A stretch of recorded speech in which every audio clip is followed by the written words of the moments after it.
पुरानी पेंशन की बहाली के मुद्दे पर आंदोलित सरकारी कर्मचारियों ने राष्ट्रीय राजधानी दिल्ली में 2 राष्ट्रव्यापी आंदोलन करके जहां प्रधानमंत्री नरेंद्र मोदी और केंद्र की मोदी सरकार के लिए भी टेंशन बढ़ा दी थी। वहीं पर पुरानी पेंशन की बहाली के मुद्दे पर आंदोलित सरकारी कर्मचारियों ने 2 राष्ट्रव्यापी आंदोलन करने के बाद अब सीधे तौर पर अपने आंदोलन का रुख जो है वो राज्यों की ओर मोड़ दिया है। और इसी के साथ केंद्र सरकार और राज्य सरकार दोनों के लिए मुश्किलें बढ़ती हुई नजर आ रही हैं। और इसी के नाते से अब राज्य की सरकार हो या फिर केंद्र की नरेंद्र मोदी सरकार हो, दोनों बैकफुट पर नजर आ रहे हैं, क्योंकि सरकारी कर्मचारियों ने अपने आंदोलन का बिगुल फूंक दिया है। महाराष्ट्र के नागपुर में सरकारी कर्मचारियों ने एक बड़ा आंदोलन करके राज्य की महायुति सरकार और केंद्र की नरेंद्र मोदी सरकार के खिलाफ जबरदस्त तरीके से बिगुल फूंका है, जिसके नाते से राज्य सरकार से लेकर के केंद्र की नरेंद्र मोदी सरकार इस मामले पर अब सीधे तौर पर बैकफुट पर आ चुकी है।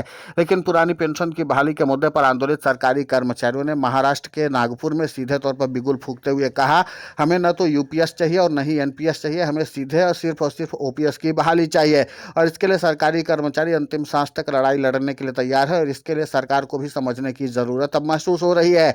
सरकार जितने जल्दी समझेगी सरकारी कर्मचारियों के आंदोलन में उतने जल्दी विराम लगाया जा सकता है। लेकिन आंदोलन का सिलसिला सिर्फ महाराष्ट्र में ही नहीं रुकने वाला है। इसके बाद महाराष्ट्र का ही पड़ोसी राज्य है मध्य प्रदेश। मध्य प्रदेश में भी 2 जनवरी को सरकारी कर्मचारी एक बार फिर से राजधानी भोपाल में बिगुल फूकने वाले हैं और सीधे तौर पर राज्य की मोहन यादव सरकार और केंद्र की नरेंद्र मोदी सरकार को चुनौती देंगे।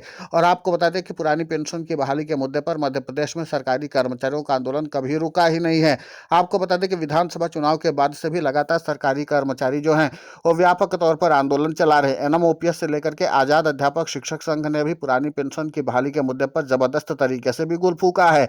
अब माना जा रहा है कि 2 जनवरी को सरकारी कर्मचारी राजधानी भोपाल में अपना बिगुल फूक करके पुरानी पेंशन की बहाली के मुद्दे को और भी ज्यादा धार देने की कोशिश करेंगे। और इसके लिए ही अभी से सरकारी कर्मचारियों ने अपनी जड़ों को मजबूत करना शुरू कर दिया है। यानी महाराष्ट्र मध्य प्रदेश 2 ऐसे राज्य हैं जहां पर सरकारी कर्मचारी अभी से ही आंदोलन का उग्र रूप ले चुके हैं। और इसी के साथ केंद्र की नरेंद्र मोदी सरकार और दोनों ही राज्यों की जो राज्य सरकारें हैं उनकी भी टेंशन बढ़ी हुई है। अब बात कर लेते हैं कि उत्तराखंड की। उत्तराखंड में भी सरकारी कर्मचारी लगातार पद यात्रा निकाल करके पुरानी पेंशन की बहाली की मांग पर अड़े हुए हैं। सरकारी कर्मचारी विगत एक हफ्ते से लगातार पद यात्रा निकाल रहे हैं और इसी के साथ सरकारी कर्मचारी पुरानी पेंशन की बहाली की मांग पर अड़े हुए हैं।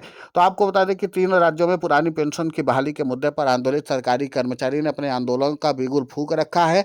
और इसी के साथ अन्य राज्यों में भी जहां पर भी एनडीए शासित या बीजेपी शासित सरकारें हैं वहां पर पुरानी पेंशन की बहाली के मुद्दे पर आंदोलित सरकारी कर्मचारी अपने आंदोलन को और भी ज्यादा गति देने में जुट चुके हैं। पुरानी पेंशन की बहाली के मुद्दे पर आंदोलित सरकारी कर्मचारियों के प्रतिनिधि जब राष्ट्रीय राजधानी दिल्ली के जंतर मंतर पहुंचे थे तभी उन्होंने ऐलान कर दिया था कि पुरानी पेंशन की बहाली के मुद्दे को लेकर के केंद्र की नरेंद्र मोदी सरकार ये गलतफहमी बिल्कुल भी न पाले कि सरकारी कर्मचारी राष्ट्रीय राजधानी दिल्ली में एक दिन का आंदोलन करके वापस चले गए तो ये मुद्दा यहीं समाप्त हो गया। नहीं, सरकारी कर्मचारी राज्यों की राजधानी का भी घेराव करेंगे, सीएम आवास का भी घेराव करेंगे और विधानसभा का भी घेराव करेंगे और सीधे तौर पर अपने पुरानी पेंशन की बहाली की मांग पर अड़े रहेंगे। उन्होंने कहा कि यूनिफाइड पेंशन स्कीम को सरकारी कर्मचारियों ने सिरे से ही नकार दिया है। इसके अलावा एनपीएस भी सरकारी कर्मचारियों को वो फायदा नहीं दे पाई, सरकारी कर्मचारियों का भविष्य सुरक्षित नहीं रख पाई है। इसलिए हम लोग राष्ट्रीय राजधानी दिल्ली पहुंचे हैं। हम प्रधानमंत्री नरेंद्र मोदी को सीधे तौर पर इस बात का संदेश देना चाहते हैं कि सरकारी कर्मचारियों की जो बुढ़ापे की सहारा है यानी कि पुरानी पेंशन है उसको छीनने की कोशिश न करिए। और आपके इसके नाते से सरकारी कर्मचारियों का भविष्य भी गर्त में जा रहा है, इसलिए सरकारी कर्मचारियों का भविष्य बर्बाद करने की कोशिश मत करिए। लेकिन अगर आपको ये लगता है कि आप हमारे आंदोलन की ही भाषा समझते हैं तो हम सरकारी कर्मचारी राष्ट्रीय राजधानी दिल्ली दोबारा आ सकते हैं, राज्यों की राजधानी में दोबारा कुछ कर सकते हैं और सीधे तौर पर चुनौती भी दे सकते हैं। आप जिस भाषा में समझने की कोशिश करेंगे हम उसी भाषा में समझाने की कोशिश करेंगे, लेकिन पुरानी पेंशन की बहाली की मांगों को हम छोड़ने वाले नहीं हैं। तो यानी कुल मिलाकर के कि राज्यों में लगातार पुरानी पेंशन की बहाली की मांग जो है वो उठती चली जा रही है। और इसी के साथ उन राज्यों में भी सरकारी कर्मचारियों का आंदोलन व्यापक रूप लेता चला जा रहा है जहां पर बीजेपी शासित या एनडीए शासित राज्यों की सरकारें चल रही। इसके अलावा पुरानी पेंशन की बहाली के मुद्दे को लेकर के बिहार में भी सरकारी कर्मचारी बड़े आंदोलन की तैयारी में है। उत्तर प्रदेश में भी सीधे तौर पर एनएमओपीएस के राष्ट्रीय अध्यक्ष और रटेवा के प्रदेशाध्यक्ष विजय कुमार बंधु ने कहा कि राज्य की योगी सरकार भले ही इस बात का ऐलान कर चुकी हो कि अब किसी भी हाल में सरकारी कर्मचारी आंदोलन नहीं कर सकते हैं, कम से कम अगले 6 महीने तक। बावजूद इसके सरकारी कर्मचारी आंदोलन करेंगे, रैली करेंगे और इसके अलावा अपने पुरानी पेंशन की बहाली की मांग रखेंगे। इसी के साथ हम आपको बता दें कि अब पुरानी पेंशन की बहाली के मुद्दे पर आंदोलित सरकारी कर्मचारी उन राज्यों की ओर ज्यादा फोकस करने की कोशिश कर रहे हैं जहां पर आगामी समय में विधानसभा चुनाव प्रस्तावित है। जैसे 2027 में उत्तर प्रदेश का विधानसभा चुनाव प्रस्तावित है, तो अभी से ही सरकारी कर्मचारी अपने पुरानी पेंशन की बहाली की मांगों को आगे बढ़ाने की कवायद में जुटेंगे। तो कुल मिलाकर के कि राज्य की सरकारें हों या फिर केंद्र की नरेंद्र मोदी सरकार हो, पुरानी पेंशन की बहाली के मुद्दे पर सरकारी कर्मचारी अपनी मांगों से पीछे हटने वाले नहीं हैं और सरकार को चुनौती देने में भी जरा भी वो परहेज नहीं करेंगे। अब देखना दिलचस्प होगा कि जिस तरीके से पुरानी पेंशन की बहाली के मुद्दे पर आंदोलित सरकारी कर्मचारियों ने अपने आंदोलन का बिगुल फूंका है, उसके बाद केंद्र की नरेंद्र मोदी सरकार और राज्यों की जो सरकारें हैं वो क्या फैसला लेती है। लेकिन इतना तो तय माना जा रहा है कि पुरानी पेंशन की बहाली के मुद्दे पर आंदोलित सरकारी कर्मचारी बिगुल फूंका है पुरानी पेंशन की बहाली के लिए, उसको नियंत्रित कर पाना केंद्र की सरकार से लेकर के राज्यों की सरकारों के लिए अब चुनौती बनती चली जा रही है।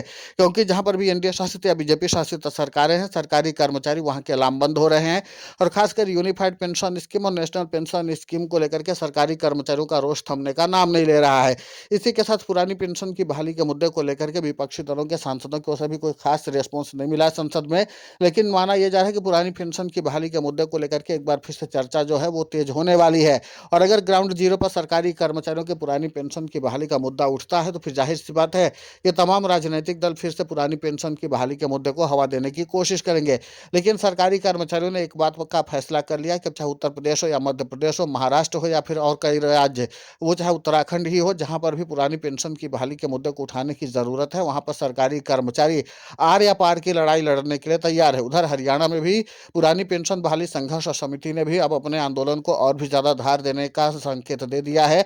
आपको बता दें कि पीबीएसएस चीफ जो विजेंद्र धारीवाल है, उन्होंने भी इस बात का संकेत दिया है। उन्होंने कहा कि जो राज्य की सरकार है वो लगातार पुरानी पेंशन की बहाली के मुद्दे पर आंदोलित सरकारी कर्मचारियों को दबाने की कोशिश कर रही, लेकिन सरकारी कर्मचारी किसी भी हाल में अपने मांग को छोड़ने वाले नहीं है। उन्होंने राज्य के मुख्यमंत्री नायब सिंह सैनी से कहा कि आपके पास एक अच्छा मौका है सरकारी कर्मचारियों के साथ जुड़ने का और आपको सरकारी कर्मचारी मानते भी हैं। अगर आपको लगता है पुरानी पेंशन की बहाली के मुद्दे पर विराम लगाना चाहिए तो आपके पास एक अच्छा मौका है कि आप सरकारी कर्मचारियों की मांगों को पूरा करिए और इसी के साथ पुरानी पेंशन की बहाली कर दीजिए, जिसके नाते से सरकार का काम आगे बढ़े और सरकारी कर्मचारी भी अपने आंदोलन को छोड़ दें।